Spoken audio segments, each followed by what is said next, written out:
बिस्मिल्लाहिर्रहमानिर्रहीम। अस्सलाम वालेकुम। मैं हूं प्रोफेसर तारिक महमूद कादरी, एक्सरसाइज 2.4 और आज उसका तीसरा लेक्चर है।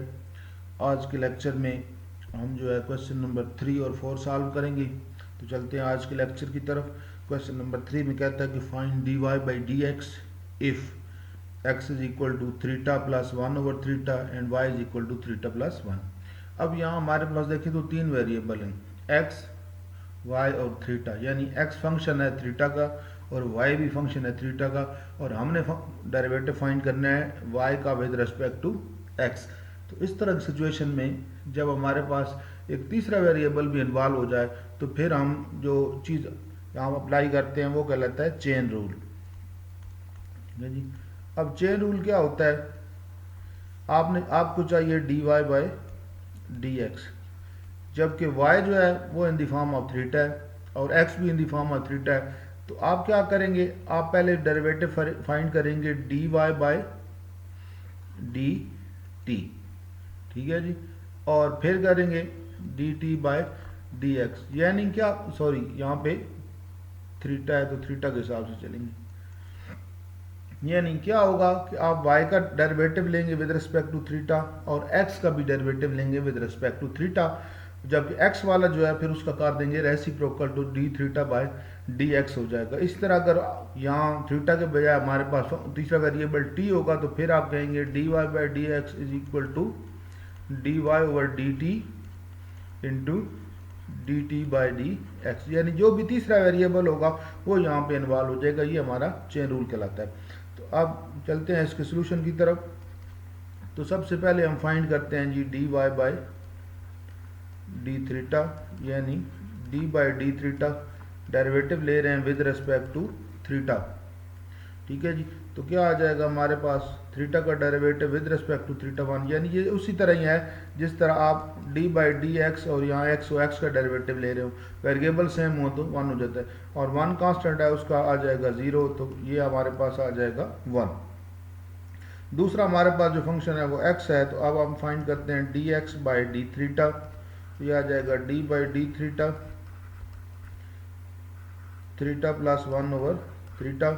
तो यहाँ पे भी अलग अलग अगर आप करते हैं तो ये थीटा का अलग से और डी बाई डी थीटा, और इस थीटा को अगर ऊपर ले जाऊँ तो पावर हो जाएगी -1। अब यहाँ पे थीटा का डेरिवेटिव हमारे पास 1 आ जाएगा, और यहाँ पे पावर रूल अप्लाई करेंगे तो पावर पहले आ जाएगी -1, और पावर में से एक माइनस करेंगे तो -2 हो जाएगा। तो ये बन जाएगा 1 माइनस, ये जब डिनोमिनेटर में ले जाएंगे तो थीटा स्क्वायर हो जाएगा, तो ये आ जाएगा। अब इसको फर्दर सिंप्लीफाई करना है अगर तो आप इसका एलसीएम ले लेंगे, थीटा स्क्वायर, ये आ जाएगा थीटा स्क्वायर -1। लेकिन इस फार्मूले के तहत हमें D theta by D x चाहिए, तो यहाँ पे यही करते हैं कि इसका हम फर्दर क्या कर लेते हैं, रेसिप्रोकल ले लेते हैं। तो यहाँ पे आ जाएगा D theta by D X, क्या बन जाएगा, इसका रेसिप्रोकल आ जाएगा theta square divided by theta square -1। तो अब now D Y by D X is equal to D Y by D theta multiply by D theta by D X. तो D Y by D theta हमारे पास 1 आ गया था, और दूसरा जो है वो हमारे पास आया theta square over theta square -1। तो फाइनली हमारे पास आंसर आ गया थीटा स्क्वायर -1। तो ये हमारे पास इसका फाइनल आंसर आ गया। यानी हमने क्या किया, दोनों का with respect to theta derivative लिया, फिर जो एक्स वाला था उसका रेसिप्रोकल ले लिया और चेन रूल अप्लाई करके इसको सिंप्लीफाई कर दिया। तो ये बहुत सिंपल सा ही था। नेक्स्ट इसका सेकंड पार्ट है जिसमें एक्स हमें गिवन है और Y in the form of T. अब एक तरीका का तो ये हो सकता है कि हम इन दोनों के डेरिवेटिव लें विद रिस्पेक्ट टू टी और फिर चेन रूल अप्लाई करें, इस पे क्वेश्चन रूल अप्लाई करें, इस पे भी क्वेश्चन रूल अप्लाई करें, जो फिर सिंप्लीफाई होके मल्टीप्लाई होके या फाइनल आंसर आ जाए। दूसरा इसका एक और आसान टेक्निक भी है कि हम चेन रूल की तरफ नहीं जाते, हम इन दोनों में से क्या करते हैं, टी को एलिमिनेट कर देते हैं, यानी एक्स में से भी टी खत्म कर देते हैं, वाई में से भी टी, तो दोनों की कंबाइंड इक्वेशन एक्स और वाई की फॉर्म में आ जाएगी और सिंपल डेरिवेटिव आ जाएगा। तो ये थोड़ा डिफरेंट है, ये टेक्निक हम यहाँ पे यूज़ करेंगे। जो कांस्टेंट है उसको दूसरी तरफ ले जाएं तो हमारे पास आ जाएगा x over a 1 minus T square divided by 1 plus T square. इसको मैं कह देता हूँ फिलहाल 1। इसी तरह इसमें से भी जो कांस्टेंट है वो क्या है, b है, तो उसको दूसरी तरफ ले जाएं तो y ओवर b, तो हमारे पास बच जाएगा 2t divided by 1 plus T square, this is 2। यानी ये एक बिल्कुल डिफरेंट टेक्निक है की बुक वगैरह में इस तरह आपको नहीं मिलेगी। तो अब इन दोनों का स्क्वायर लेके मैं ऐड कर देता हूँ, स्क्वेयरिंग 1 and 2 then adding, वही गेट।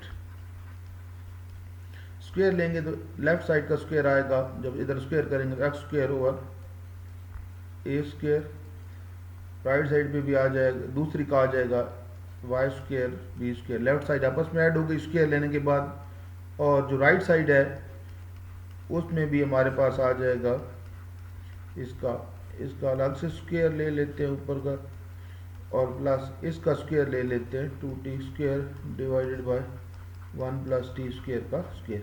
हमने क्या किया, लेफ्ट साइड का भी स्क्वायर लेके लेफ्ट साइड में ऐड हो गई, और राइट साइड का स्क्वायर लेके राइट साइड पे ऐड हो गई। अब फर्दर इसका सिंप्लीफाई करते हैं, डिनोमिनेटर दोनों में क्या है, सेम है, तो एलसीएम अगर लेंगे तो सेम ही आएगा,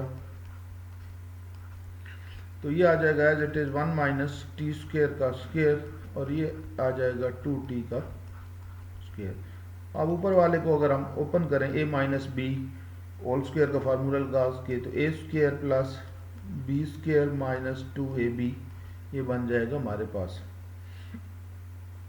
और इसका बन जाएगा 2 का 4t स्क्वायर। इसको भी अगर ओपन कर दें ये आएगा a square plus B square plus 2ab, ठीक है जी।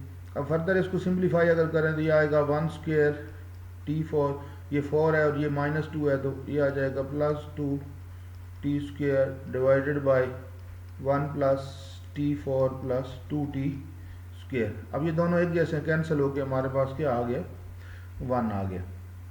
ओके, अब हमारे पास आ गया X square over A square plus Y square over B square is equal to 1। तो इसको मैं लिख लेता हूँ, which implies X square over A square Y square over B square is equal to 1। अब इसका हम सिंपल डेरिवेटिव ले लेते हैं, differentiate with respect to X. Okay जी, 1 ओवर ए स्क्वायर तो कांस्टेंट है, अलग हो जाएगा, तो एक्स स्क्वायर का डेरिवेटिव 2x। इसी तरह 1 ओवर बी स्क्वायर अलग कर देते हैं, और वाई स्क्वायर का डेरिवेटिव 2y, और y का डेरिवेटिव dy बाई dx, क्योंकि जब भी यहाँ x के अलावा होगा तो उसका डेरिवेटिव साथ आ जाएगा, 1 का यहाँ पे 0 हो जाएगा। अब इसको टर्म को दूसरी तरफ ले जाएं, दूसरे बन जाएगा 2y over B square dy over dx is equal to minus 2x over A square. इस पूरे टर्म को उठा के उधर ले गए, 2 दोनों तरफ से कैंसिल हो जाएगा, तो dy by D X is equal to मेरे पास आ जाएगा, इसको उधर ले जाएंगे तो ये बन जाएगा बी स्क्वायर ऊपर चला जाएगा डिवाइडेड बाई ए स्क्वायर, पहले से है माइनस भी है, ये y ऊपर है यहाँ पर मल्टीप्लाई हो रहा है, उधर जाकर डिवाइड हो जाएगा, तो ये हो जाएगा x ओवर y। अब चूँकि हमारा question in the form of t था, तो आंसर भी in the form of t लाने के लिए हम ये करेंगे, यहाँ पे x की वैल्यू वापस पुट कर देंगे। अब x की वैल्यू हमारे पास क्या थी वो यहाँ पे हम पुट कर देते हैं, वो थी हमारे पास a 1 minus T square divided by 1 plus T square, और जो y की वैल्यू थी वो थी 2bt divided by 1 plus T square, ठीक है जी। अब ये दोनों आपस में कैंसिल, ठीक है जी, ये a एक a से कैंसिल, b एक b से कैंसिल, तो फाइनल मेरे पास जो आंसर आ रहा है वो बनेगा minus b 1 minus T square divided bye 2at। So this is the final answer, ये मेरे पास इसका फाइनल आंसर आ गया। आप चाहे तो दूसरी टेक्निक भी यूज़ कर सकते हैं कि दोनों का डेरिवेटिव क्वेश्चन रूल लगा के सिंप्लीफाई करें, फिर चेन रूल अप्लाई करते हैं, लेकिन ये मैंने इसलिए यूज़ किया कि नेक्स्ट क्वेश्चन में फिर मुझे बिल्कुल सेम इसी तरह का क्वेश्चन है, उसमें भी यूज़ करना है, तो वही टेक्निक हम दोबारा उसमें भी यूज़ करेंगे। वो क्वेश्चन क्या है, उसमें एक्स दिया हुआ है हमें 1 minus T square over 2t over 1 plus T square, और वाई दिया हुआ है 2t over 1 plus T square. अगर पिछले क्वेश्चन में से हम ए और बी को हटा दें तो वो सारा यही क्वेश्चन बन जाता है। उसमें यहाँ पे ए था और यहाँ पे बी था, बाकी सारा के सारा एज इट इज़ वही सारा क्वेश्चन बनता है जो हमारे पास है। तो अब चलें इसको भी सॉल्व कर लेते हैं एक दफ़ा। तो हमें जो चीज़ गिवन है वो है जी x is equal to 1 minus T square over 1 plus T square, इसको 1 कह दें, और दूसरा है y is equal to 2t 1 plus T square is equal to. अब ज़रा पिछले क्वेश्चन की तरफ जाते हैं। यहाँ भी देखें तो क्या है, 1 minus T square over 1 plus T square 2t over 1, इनको हमने स्क्वेयर लेके ऐड किया, ये सारा सिंप्लीफाई किया, तो आंसर क्या आया 1। तो वहाँ पे भी हम जब जाएंगे आगे तो इसमें भी ऐसे ही होगा, स्क्वेयर लेके ऐड करेंगे तो वही चीज़ बन जाएगी। चलिए करते हैं जी स्क्वेयरिंग 1 and 2 देन एडिंग, वही गेट। उसमें फ़र्क ये था कि नीचे यहाँ पे a था, यहाँ पे b था, बाकी ये भी वही बनेगा X square plus Y square is equal to 1 minus T square 1 plus T square square plus 2t square divided by 1 plus T square का स्क्वेयर। इसको ओपन करेंगे, सारा सिंप्लीफाई करेंगे, 1 आ जाएगा। लेकिन चले देखते हैं, एलसीएम मेरे पास आ गया जी 1 प्लस टी स्क्वेयर स्क्वेयर, और यहाँ पे बनेगा 1 minus T square square plus 4 T square, ये वाला यहाँ पे। अब ओपन करें तो ये 1 plus T 4 minus 2t square A square plus B square minus 2ab plus 4t square divided by 1 square T 4 plus 2t square, और यहाँ पे ये लिख देता हूँ 1 plus T 4 plus 2t square, क्योंकि यहाँ 4 है, यहाँ 2 माइनस हो जाएगा, और 1 plus T 4 plus 2t square cancel हो गए 1। तो फाइनल मेरे पास आ गया X square plus Y square is equal to 1। तो ये हमारे पास आ गया जी X square plus Y square is equal to 1, differentiate with respect to X, वही गेट। तो इसका डेरिवेटिव लेंगे तो एक्स स्क्वेयर का आ जाएगा 2x, वाई स्क्वेयर का आएगा 2y, और y का dy बाई dx, 1 का 0। तो यहाँ से आप 2 कॉमन ले लें तो बाकी बच जाएगा x y dy by dx is equal to 0। जो 2 को दूसरी तरफ ले जाएं, डिवाइड होकर 0 हो जाएगा, तो फाइनल मेरे पास आ जाएगा y dy by dx plus x is equal to 0। तो यही मुझे चाहिए था, यही मैंने प्रूव करना था। तो दोनों क्वेश्चन की ऑलमोस्ट एक जैसी हैं और बहुत सिंपल से हैं। तो आज के लेक्चर में इतना ही। चैनल पे अगर आप नए हैं तो सब्सक्राइब करें, साथ लगे बेल आइकन पे क्लिक करें, वीडियोस को ज़्यादा से ज़्यादा शेयर करें ताकि बहुत सारे स्टूडेंट्स की हेल्प हो सके। तो मिलते हैं नेक्स्ट लेक्चर में अगले क्वेश्चन के साथ। अल्लाह हाफिज़।